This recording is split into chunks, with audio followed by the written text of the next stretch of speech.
ఇప్పుడే జీ5 app download చేయండి. చూడండి మీ ఫేవరెట్ టీవీ షోస్ ఎప్పుడైనా ఎక్కడైనా. మనోహరి మేడంకి కొరియర్ వచ్చింది సార్, ఇచ్చి వెళ్దామని వచ్చాను. మనోహరి ఇంట్లో లేదు. కొరియర్ ఇవ్వు, నేను ఇచ్చేస్తా.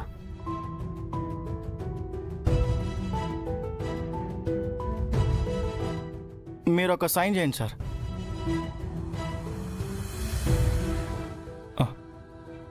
Okay sir, thank you.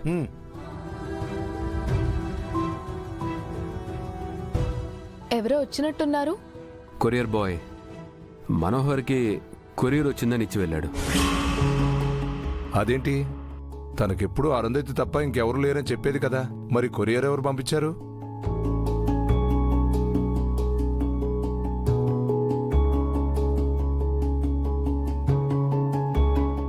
ఇది కోర్టు నోటీసులా ఉంది సార్.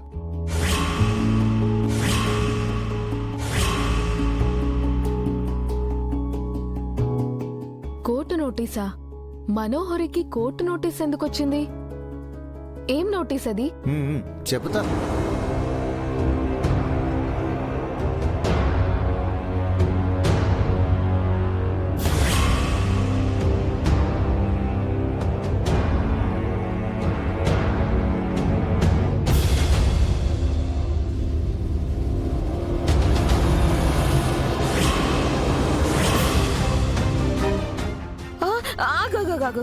మనోహరి పేరు మీద కొరియర్ వచ్చింది కదా. ఇందాకే లోపల సార్కి ఇచ్చేసాను మేడం. ఏ సార్, ఎవరికిచ్చావు? అమరేంద్ర సార్కి ఇచ్చాను మేడం.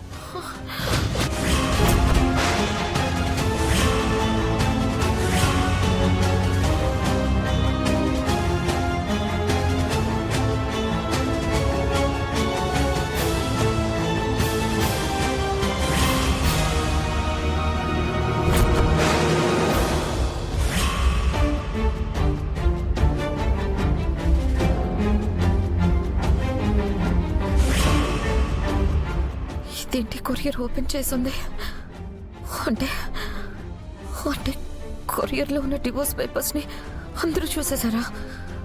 నాకు రణ్వీర్కి పెళ్ళయిందని అందరికీ తెలిసిపోయిందా?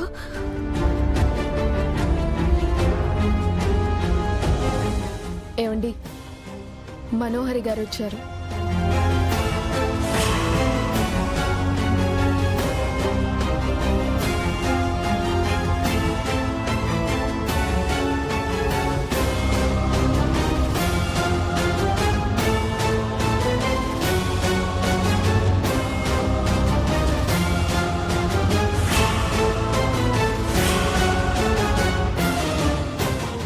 ఏంటి మనోహరి, ఇది ఏం జరుగుతుంది?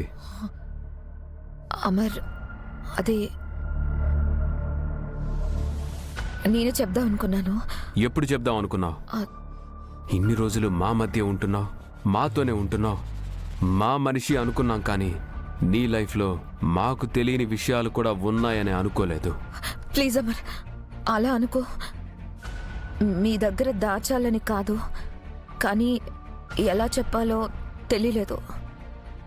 చెప్పడానికి ధైర్యం సరిపోలేదు. రణవీర్ విషయంలో కూడా ఏదో సమస్య వచ్చిందని అమర్ చెప్పాడు. ఇప్పుడు ఈ నోటీసులు కూడా నీకు సంబంధించినవి, మేం తెలుసుకోవలసినవి ఇంకా ఏమైనా ఉన్నాయా మనోహరి? అయినా నీ గురించి ప్రతిదీ ఇలా బయట ఎవరి దగ్గర నుంచో తెలుసుకోవాల్సి రావడం ఏం బాలేదు మనోహరి గారు. ఏ విషయమైనా ధైర్యంగా చెప్పొచ్చు కదా, దాచాల్సిన అవసరం ఏముంది? జీ5 యాప్ డౌన్లోడ్ చేసి అన్ని ఎపిసోడ్స్ పూర్తి ఉచితంగా చూడండి.